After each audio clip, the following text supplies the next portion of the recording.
Drea Humphrey here with Rebel News on October 7th. Of course, that means that's the 1-year anniversary of the Hamas terrorist attack against Israeli people, an attack that claimed 1,200 lives. It took hundreds of hostages. Over 100 are still taken to this day, and there is a vigil taking place right behind me at the Sharet Edict Synagogue on Oak Street. I'm going to give you more in just a moment. And this is something that you cannot fight, because on one hand we have civilized people who think we can make peace, we can live in harmony, everything is good. On the other side who say let's kill them, let's genocide them, let's finish them from the river to the sea, etc., etc. Everything that comes out of their mouth is about killing Jews and the Western world. I think that we are stronger than we've ever been. And I say this all the time, people. If their object is to make us weak, they are failing. If their object is to make us globally weak, they are failing.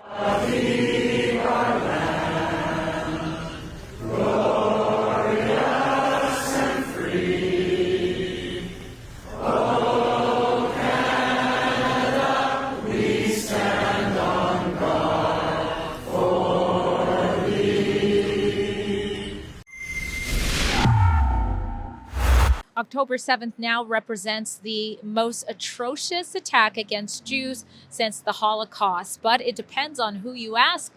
That is, right now, in fact, in Vancouver, just not too far away, there was a demonstration at the Vancouver Art Gallery, an anti-Israel demonstration put up for the 1-year anniversary of what they're calling a year of genocide. But anybody who can follow a timeline knows that this time last year, Israel wasn't even on the defensive yet. It was a horrific massacre that took place. And look at this poster you see here representing, in my opinion, that massacre. You see hang glider terrorists on here for a so-called teach-in on October 7th. How horrific is that? That is being hosted by a group called Samadone, a group that, by the way, is listed as a terrorist organization in other countries, but not in Canada. In Canada, they are free to do demonstrations, protests, and teach people on the anniversary of all things of the Hamas attack. And actually, let's look at a key player there. Her name is Charlotte Cates.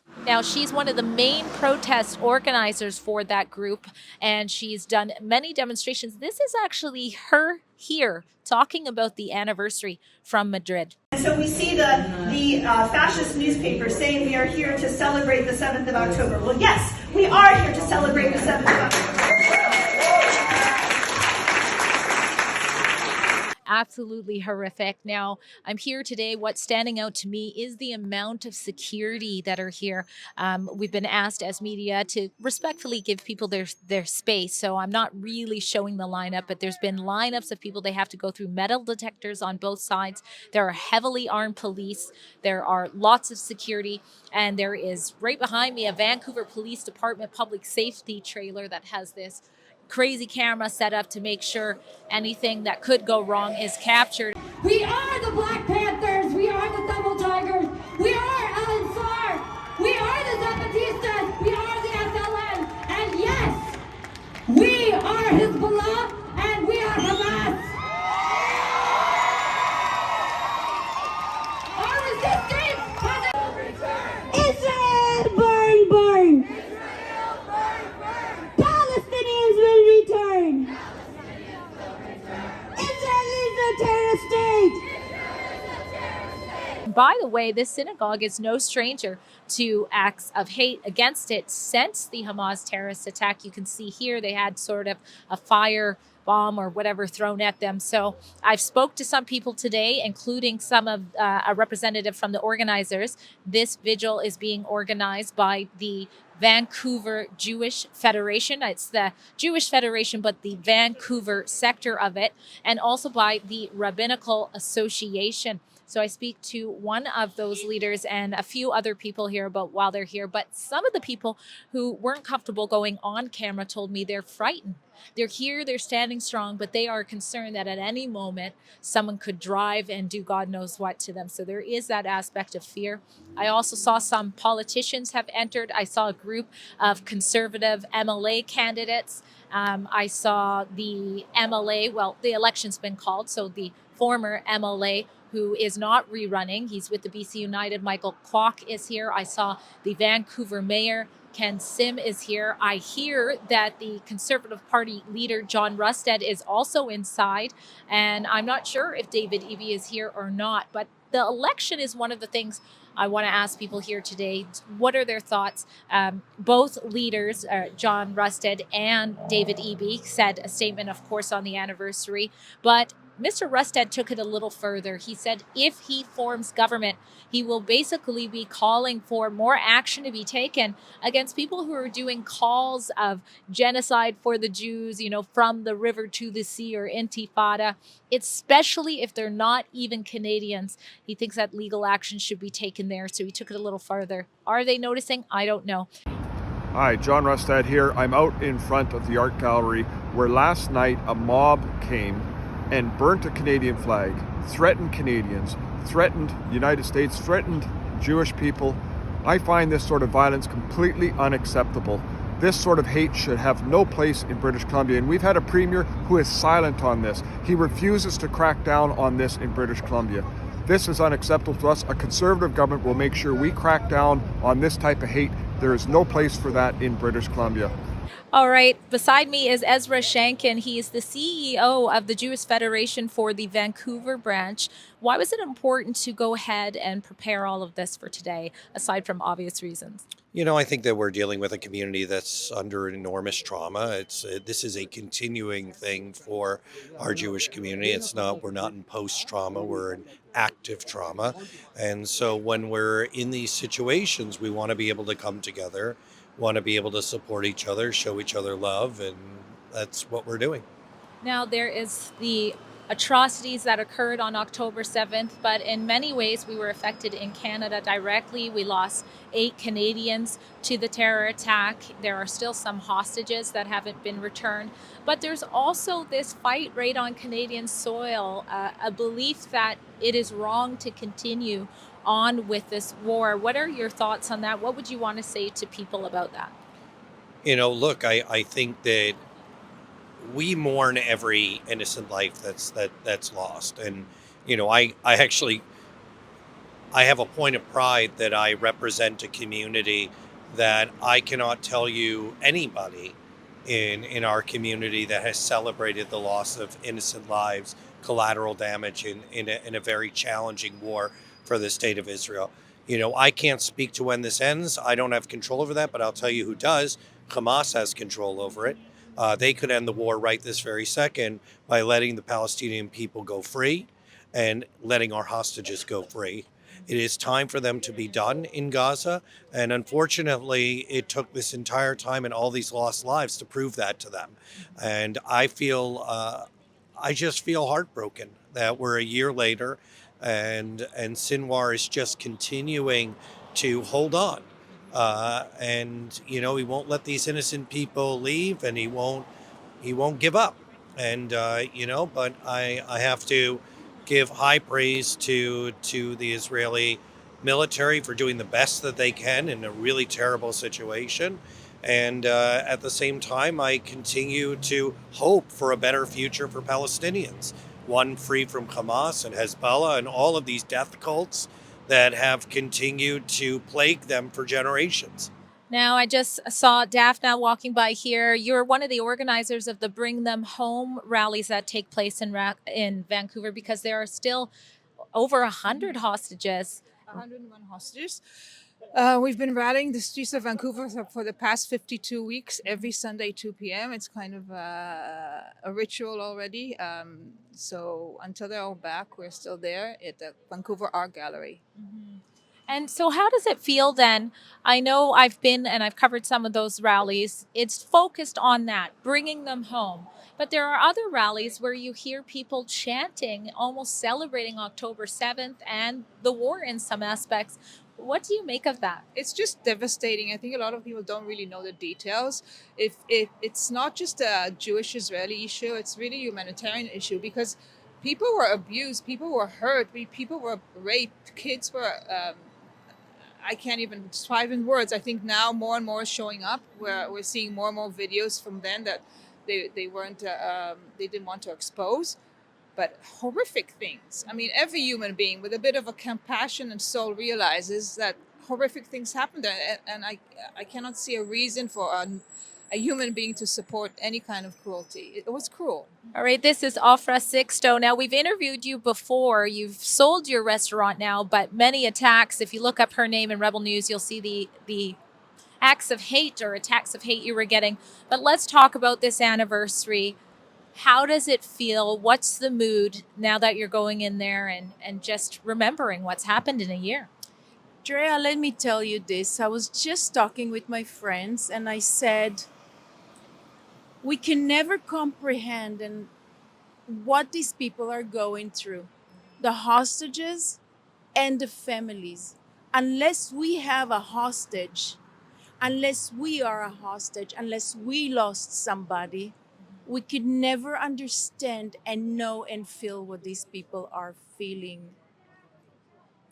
And it breaks my heart. The whole day I had to work today, but I was in such a somber mood. I couldn't smile. I couldn't, and my job needed me to smile. And I couldn't do it. My heart is breaking for these people.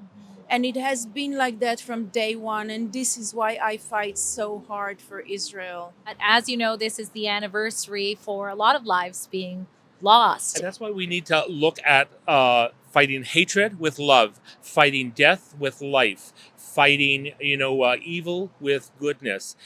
As long as we continue to save lives, be good people, share love, and show humanitarian efforts, we're showing that we have to be better than the evil that wants to hurt us.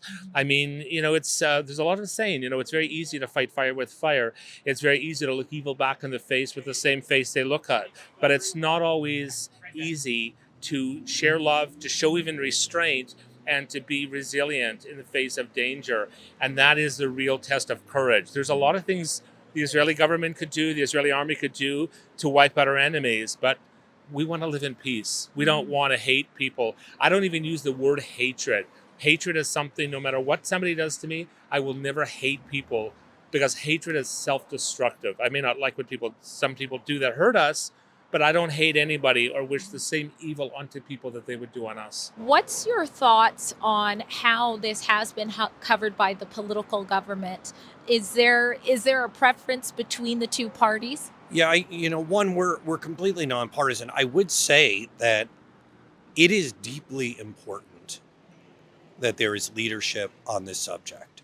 What we have learned over the last 12 months is that if we don't set clear lines, then people walk all over us. And I know that for so many Canadians, when we look at the polling, there is a deep amount of concern around the incredible increase in anti-Semitism, and in the workplace, no less. And we're seeing that over 2/3 of British Columbians, polled are saying this is a real serious thing that needs to stop. I think that unfortunately, we're living in a time where, we really, really need clear, defined lines of behavior. Right now, at the same time as we're meeting here, embracing each other in love, we have a group of people down at the art gallery that are getting together to celebrate the rape and burning and killing of innocent people. I've never seen that in our community. I can't imagine being that. And these are our fellow Canadians. This is what we want our Canadian society to be. Our political leadership have to continue to be really clear, but they also have to give our law enforcement tools. They have to work on plans, and we need to be cracking down on people who step out of line. So I think the majority is going with conservative. I think we've had it with the Liberals and their empty promises and their two-faced notions of feeling about Israel. One day they say we support Israel, on the others, and another day they would say stop the war. You cannot take two sides. You're either here or there. I think there's a lot of people that think, Israel is, supposedly wanting to commit genocide and stuff. And, it's not true. We know that from people who've spoken out that Hamas uses human shields.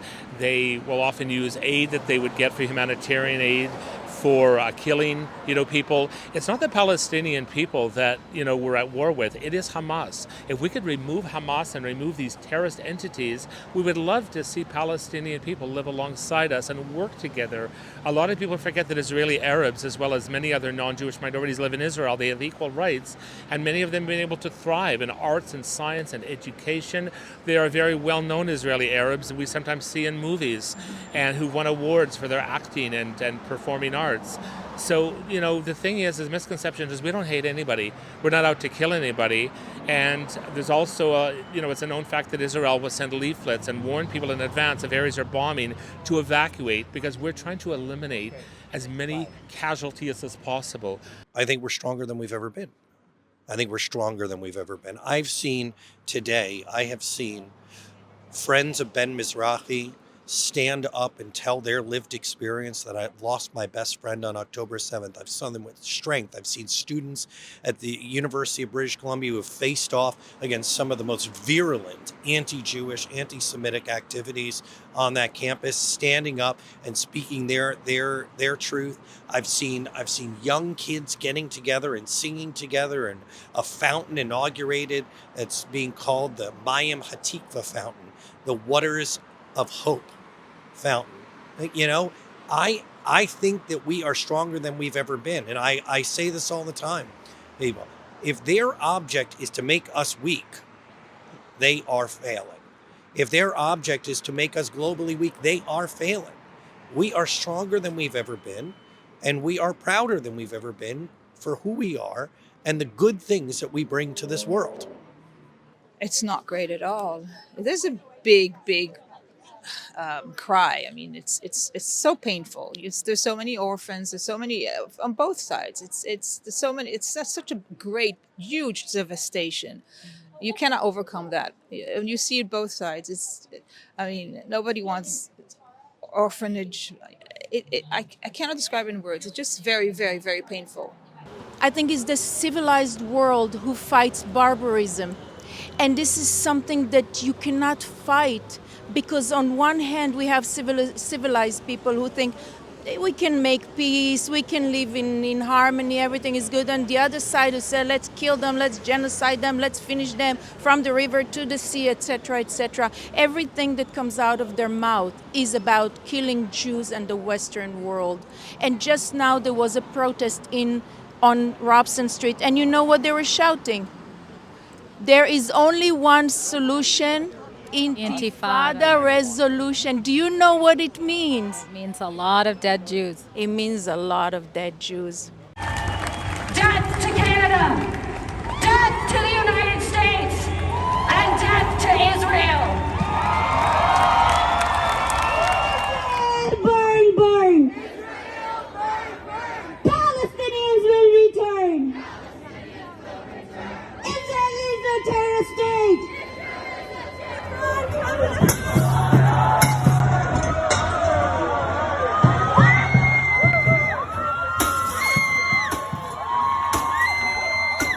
We cannot accept it. We've been here 5,000 years, and we will be here 5,000 more and more, right? Because I think good always wins.